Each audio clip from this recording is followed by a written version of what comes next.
નમસ્કાર, હું છું મીરા દોશી અને આપ જોઈ રહ્યા છો સિટી ન્યૂઝ। શરૂઆત કરી આજના સમાચારોથી। શહેરના રૈયા રોડ કનૈયા ચોકમાં સાંજે ધ્વજા અને હોર્ડિંગ લગાવવાનો મામલો ફરી સળગ્યો હતો।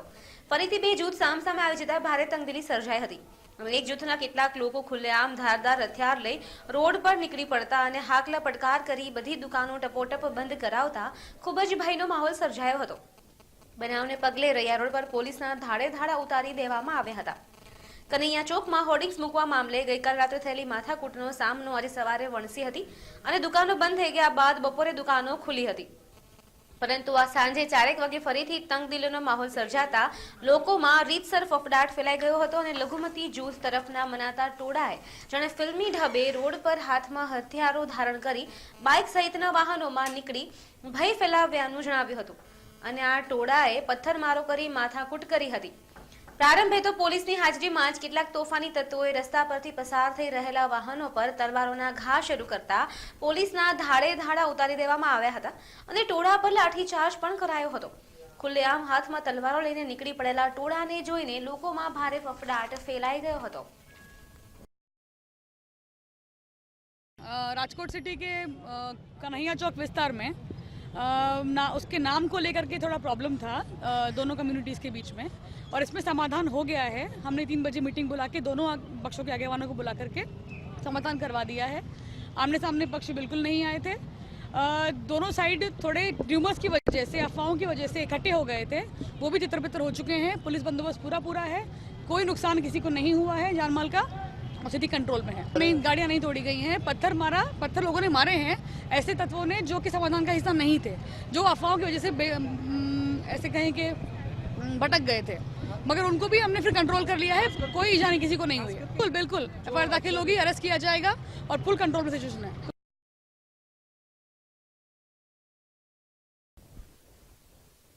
શહેરના કનૈયા ચોક વિસ્તારમાં હોર્ડિંગ્સના મામલે આજે બે જૂથ વચ્ચે માથાકૂટ થતા બંનેને જૂથ સામસામે આવી ગયા હતા અને ખુલ્લેઆમ તલવારો જેવા હથિયાર સાથે ફિલ્મી ઢબે રસ્તા પર ઉતરી આવ્યા હતા।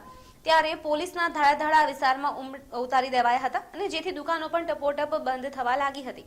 તંગદિલીભર્યું વાતાવરણ સર્જાયું હતું અને થોડી કલાકો સુધી તો ભયજનક વાતાવરણમાં કર્ફ્યુ જેવો માહોલ સર્જાયો હતો। જો કે આ માથાકૂટની શરૂઆત સવારે થઈ હતી અને મામલો શાંત પણ પડી ગયો હતો, દુકાનો પણ ખુલી ગઈ હતી, પરંતુ ફરી બપોરે આ હોર્ડિંગ્સ વાળો મામલો સળગતા બંને જૂથ સામસામે આવ્યા હતા અને જેથી ફરી તંગ વાતાવરણ સર્જાયું હતું। દુકાનો ટપોટપ બંધ થવા લાગતા કર્ફ્યુ જેવો માહોલ સર્જાયો હતો, પરંતુ હજુ સુધી આ વિસ્તારમાં પોલીસનો ચુસ્ત બંદોબસ્ત ગોઠવી રાખાયો છે। કરવા બેઠા એ બધું લઈ લે ને।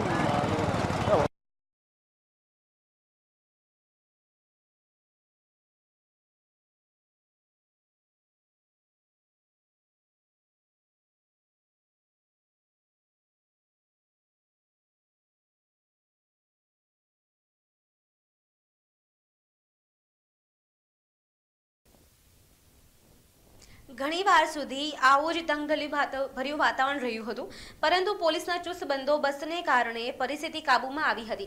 બાદમાં બંને જૂથના આગેવાનોએ વાતચીત કરવા માટે બોલાવવામાં આવ્યા હતા અને આ મામલો વધુ ન વણસે એટલે શાંત પાડવા બંને જૂથના આગેવાનોએ વાતચીત કરી હતી અને બાદમાં સમાધાન થયું હતું, જેથી એકાદ કલાક બાદ ચોકમાં વાતાવરણ થોડું શાંત થતું દેખાતા અને આગેવાનો આ બધી બાબતને અફવા ગણાવી હતી।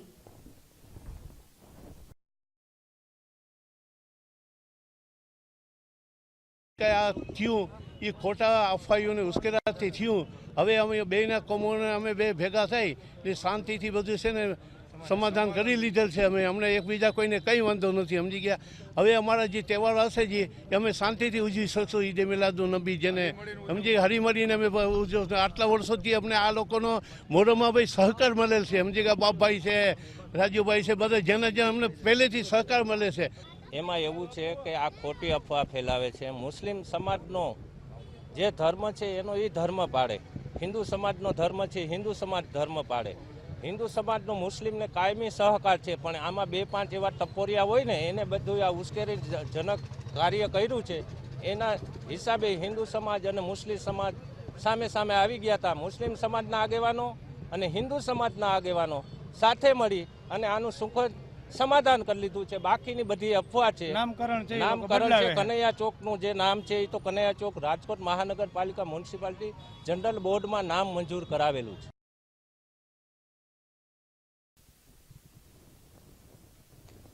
જાણકારોના કહેવા મુજબ જે ચોકમાં ડખો થયો હતો તે ચોકનું નામ અગાઉથી કનૈયા ચોક હતું. 11 વર્ષ પહેલા અહીં હુસેની ચોકનું બોર્ડ મૂકી દેવાતા ત્યારે બંને જૂથ વચ્ચે ચડભડ થયા બાદ ચોકનું નામ કનૈયા ચોક જ રાખવું તેવું સમાધાન થયું હતું અને બીજા કોઈ બોર્ડ મૂકવા નહીં તેવો પણ નિર્ણય લેવાયો હતો. પરંતુ ગત રાત્રે તે ધ્વજા પાસે બીજું બોર્ડ મૂકવાનો પ્રયત્ન થતા અને મોટું હોર્ડિંગ્સ લગાવી દેવામાં આવતા ફરીથી વાત વણસી હતી, જેથી પોલીસે તાકીદે બંદોબસ્ત ગોઠવ્યો હતો. પરંતુ બાદમાં બંને પક્ષો વચ્ચે સમાધાન થતા મામલો કાબૂમાં આવ્યો હતો.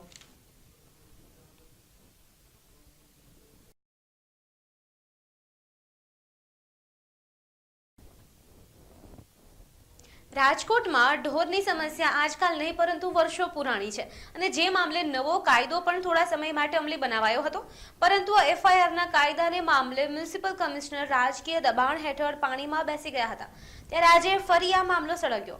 જ્યારે હનુમાનમઢી પાસે ઢોરપકડ પાર્ટી દ્વારા ઢોર પકડાતા હતા ત્યારે માલધારીઓના વિરોધ કરી ઢોરપકડ પાર્ટીના 4 કર્મચારીઓ પર હુમલો કરી ઈજા પહોંચાડવામાં આવી, જેમાં 2 કર્મચારીઓને હાથ પગમાં ઈજા પહોંચી હતી તેમજ 1 કર્મચારીનો હાથ તો પૂરો છોલાઈ ગયો હતો.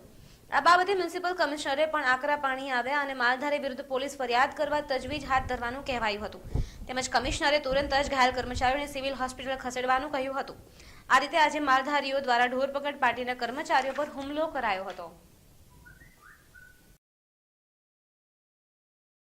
અમે રૈયા રોડ ઉપર અમારો ઢોર ડબ્બાનો ડબ્બો લઈને નીકળ્યા હતા તો અચાનક રૈયા રોડ ઉપર અમે અંદર શેરીમાં એક ભીડો માર્યો તો ત્યાં માલધારીઓના સહકાર સાથે અમે જતા હતા. કામ વ્યવસ્થિત ચાલતું હતું પણ એક ભાઈ આવીને ત્યાં અજાણ્યો ભાઈ માલધારી જ પોતે હતો આવીને લાકડી અમારા મજૂર પાસેથી ભીડો માર્યો, અમારી પાસેથી લાકડી છીનવી અમારા મજૂરને જ લાકડી મારી. ખુદ મને એમ કીધું કે તું અહીંયા શું ઊભો છે, તુંય પકડ. મને ધક્કો માર્યો કે મને પણ ધક્કો મારીને એ રીતે ગાડી કરી છે મારી જોડે. રૈયા રોડ ઉપર અમે કમિશનર સાહેબના હુકમની અનુસાર આજે શુક્રવાર છે તો આપણે ન ધણિયાતા ઢોર પકડવાનો હુકમ હતો તો એ અમે પકડવા ગયા હતા અને માલધારીઓનો સહકાર હતો. પણ એ જ માલધારીઓ અમને આવી અપેક્ષા નહોતી અમારા માલધારીઓ સાથે કે તે અમને મારશે, અમારા મજૂરોને મારશે. અમારા 4 થી 5 મજૂરોને માર્યા, અમને બીજા મૂંઢમાં રહેવા માર્યા છે. એકને તો હાથમાં ચીરો આવ્યો છે, ટાંકા આવશે એવી પરિસ્થિતિ થઈ ગઈ. મજૂરોને એકને પગમાં મારી છે ને એકને કમરમાં મારી છે ને એકને હાથમાં ચીરો પડી ગયો છે.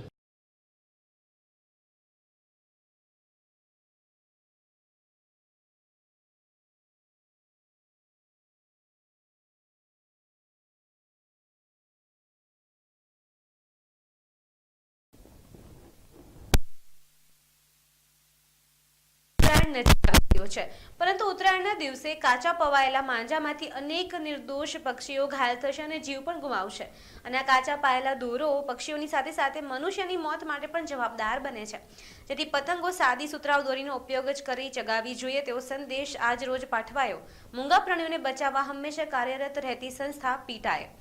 આ સંસ્થા દ્વારા પરિશ્રમ સ્કૂલ બહાર એક જ ખૂબ જ સરાહનીય હૃદયસ્પર્શી કાર્યક્રમ અપાયો, જેમાં નાના ભૂલકાઓએ માંજાની દોરીમાં ફસાયેલ લોહીથી ખરડાયેલ પક્ષીનું રૂપ ધારણ કરી સંદેશો આપ્યો કે કાચા પાયેલ માંજાનો કાપો પાંખોને નહીં, તેમજ માંજામાંથી મુક્ત કાઇન્ડ કાઇટ્સનો ઉપયોગ કરવા માટે વિનંતી કરાઈ હતી.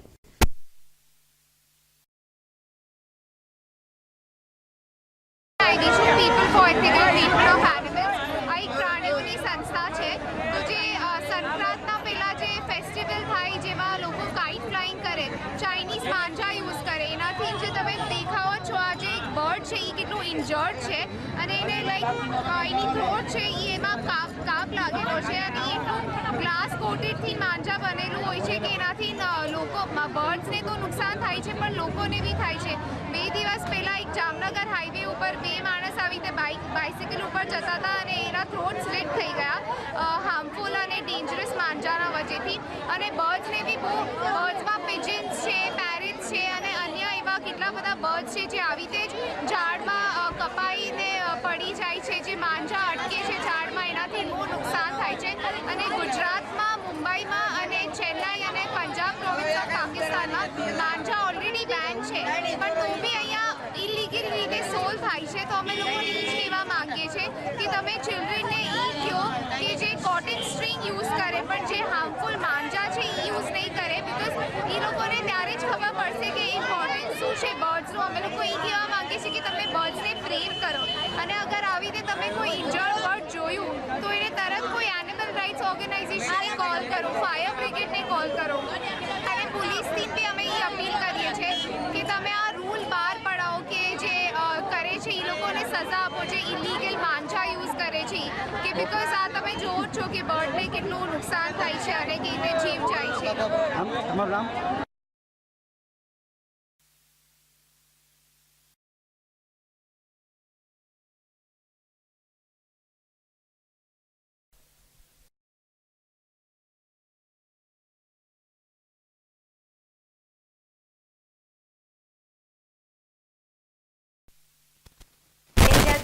પતંગ ચગાવવા માટે ચાઇનીઝ તેમજ કોઈ પણ પ્રકારની તીક્ષ્ણ દોરીઓ પણ ગુજરાતમાં સંપૂર્ણ પ્રતિબંધ મૂકવાનું જાહેરનામું પસાર કરવામાં આવ્યું હતું. પરંતુ ઘાતક માંજો હજી પણ વેચાય છે અને ગેરકાનૂની રીતે તેનો ઉપયોગ થાય છે. પ્રાણીઓ અને માનવો માટે ખૂબ જ ઘાતકી છે. મોટાભાગના બાળકો કુદરતી રીતે પ્રાણીઓને ચાલે છે અને જો તેમને ખબર હોય કે કાચ કે ધાતુ પાયેલ માંજો લોકો અને પક્ષીઓ એમ બંનેને ઈજા કરે છે અને મોત નિપજાવે છે, ઉપયોગ ન કરે. સંસ્થા દ્વારા નાગરિકોને માંજાની ઘાતકીપણાના વાકેફ કરતો એક હૃદયસ્પર્શી કાર્યક્રમ અપાયો હતો.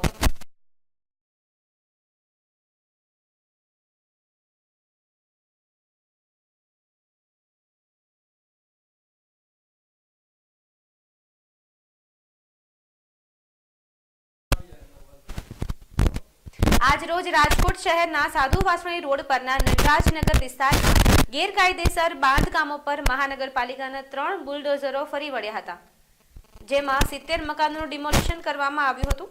જેમાં 40 મકાનોને તો પૂર્વ જ નોટિસ આપવામાં આવી હતી. તો ડિમોલિશન દરમિયાન પોલીસ કાફલો પણ હાજર હતો, જેથી કોઈ અનિચ્છનીય બનાવ બનવા પામી ન હતી. તો જે જગ્યાએ ડિમોલિશન કરાયું છે તે જમીનમાં આવાસ યોજના અંતર્ગત મકાનો બનાવી અસરગ્રસ્તોને 10 મહિના પછી ફ્લેટ ફાળવવામાં આવશે.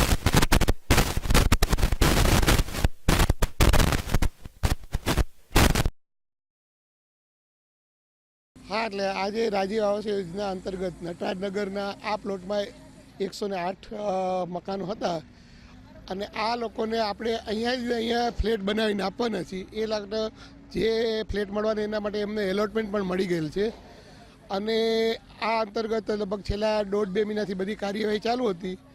એમાંથી 70 લોકોએ તો પોતાની જાતે મકાનો દૂર કરેલ છે અને બીજે રહેવા આવી ગયા, જે આપણે 15-20 દિવસ પહેલાં એની ડેબ્રીઝને એ પાડી નાખી હતી. સરકાર છે, કેન્દ્ર સરકાર અને ગુજરાત સરકારની જે આ રાજીવ આવાસ યોજનાની જે સ્કીમ છે એ અંતર્ગત એ લોકોને 1 વર્ષ માટેનું 30,000નું ભાડું પણ આપે છે. એમાંથી એમના 10,000 ચેક તો ઓલરેડી આપી દીધેલા છે. આ ખાલી થાય એટલે આવતા અઠવાડિયેથી એ કામગીરી શરૂ થઈ જશે, જે અંદાજે 10 મહિનામાં પૂર્ણ થશે. આજે લગભગ 35 જે આ 10 મહિના સુધી અસરગ્રસ્તોને ભાડે રહી શકે તે માટે સરકાર તરફથી એક પરિવાર દીઠ 30,000 રૂપિયા આપવામાં આવશે, જેમાં પહેલા 10,000 રૂપિયા અપાશે અને ત્યાર પછીના તેમજ બાકીના 20,000ની તબક્કાવાર ચૂકવણી થશે, જેથી આવાસ યોજના બનાવવા માટે આજ રોજ આ વિસ્તારમાં ડિમોલિશન હાથ ધરાયું હતું.